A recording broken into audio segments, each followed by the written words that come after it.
Hey everybody, Eagle Run 23 here. Let's talk about sighting and optics and accuracy for the P80s.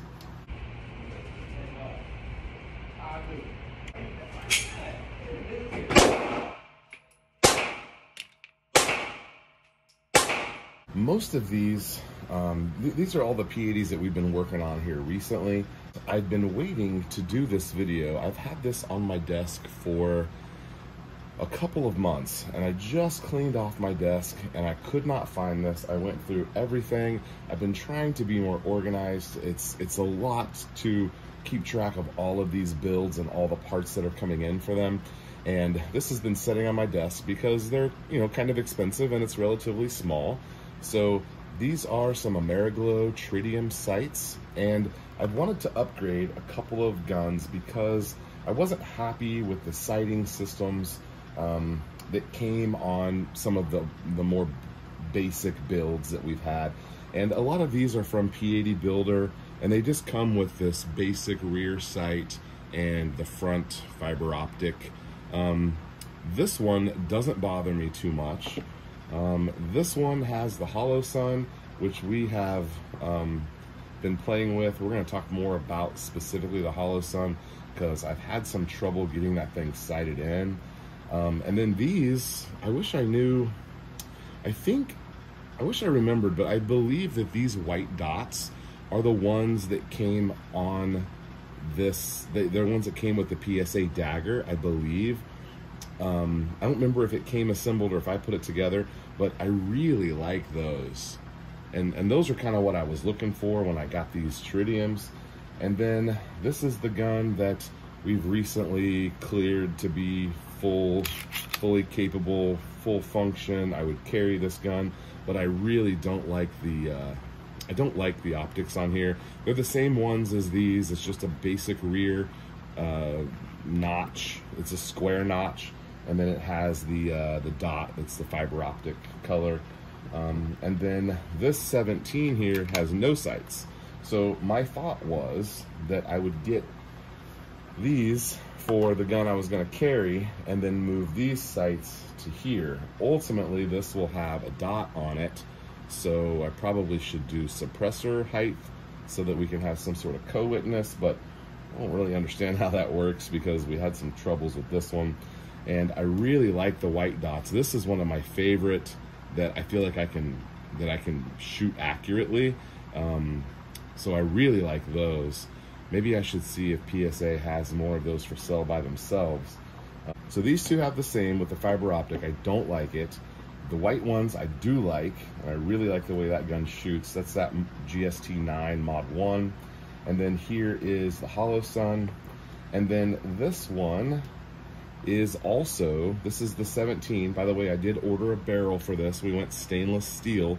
I went ahead and got the Zafari Precision barrel so it matches the slide. That should be really cool setup. It also has a plate, so we could do a dot on this at some point, but I'm really not sold on the dots just yet. But this has that same fiber optic, which I don't really like that much. So when I go to the range, this is what I usually start with. I start with a dot sheet. I print these out myself. I even have the dot torture, which I haven't done much of because I haven't been doing much draw, like from the draw. I need to do more of that. And I have some of these dots. I actually made this up. If you'd like a copy of any of these, email me, eaglerun23@protonmail. I have these in a PDF. I can send them to you. I also made up this one on my own. It's got my Reloads logo on it. I really like this one. I need to print some more of them. There's some more dot torture, which that's a really good drill. I can send you that one as well. We can talk more about that later. So when we first got to the range, this is at 10 yards, which I usually shoot at 7, sometimes 5, but 7 to 10 yards is normally what I'm shooting at. And this is, what I'm capable of. This is what I would consider to be a good group. I shot that with this one, so it's an optic that I don't like, but this gun shoots really well, and I'm really happy with it, even though I don't love the optics. Now then we went over and tried to do some stuff with our hollow sun. We're gonna save that for another video because I've got some insight from Chris from the 740. He helped me out a lot with that. So I often try to sight across and get one shot in each hole. I dropped one here, but the rest of these are touching, so technically that would help. But I really want them in the middle when I'm shooting. I really try to be super accurate as I go through. This is the one, these are both from the red dot, which we'll talk about later. So I feel like I am capable of doing really well. I'd like to go back and shoot this one again and make sure that I like those white dots. But I'm at the point now where I need to decide on which gun is going to get the tritiums. Now, like I mentioned earlier, these sat on my desk. When I cleaned off my desk, these, I looked everywhere for them. These I found in the trash. I threw away an $80 set of tritium sights. Oh my goodness. So I just dug those out, and we need to figure out where we're gonna put those. Okay, well, frustrating turn of events here.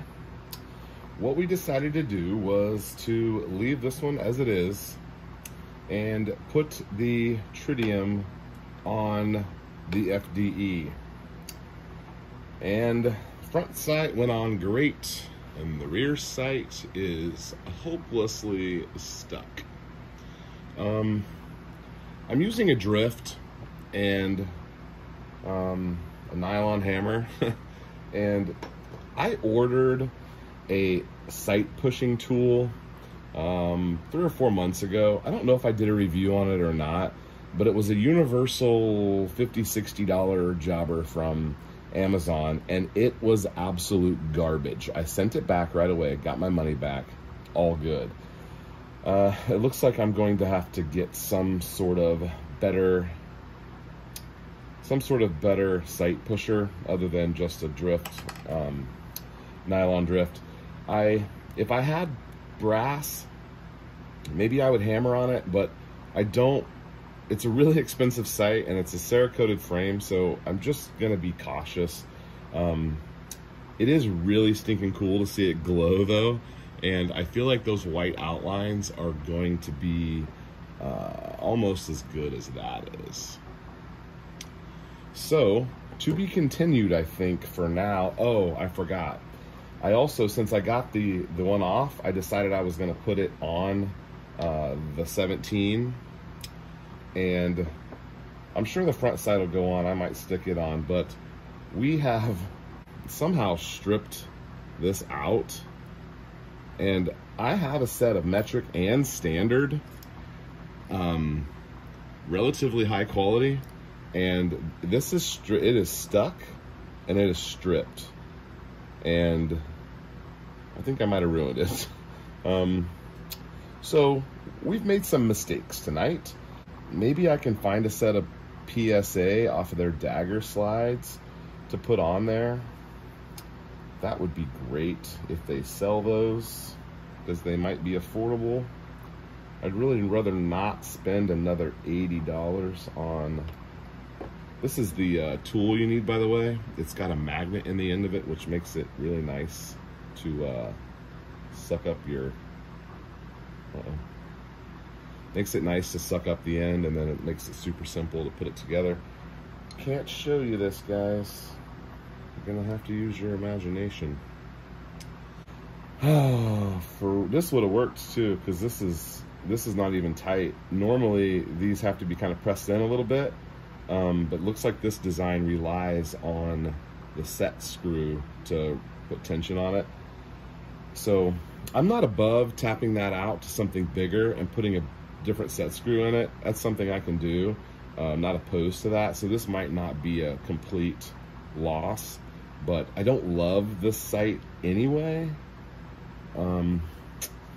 So maybe there's more sights in our future. All right, well, let me know what sights you guys like, and you can make fun of me for jacking up an $80 set of tritiums.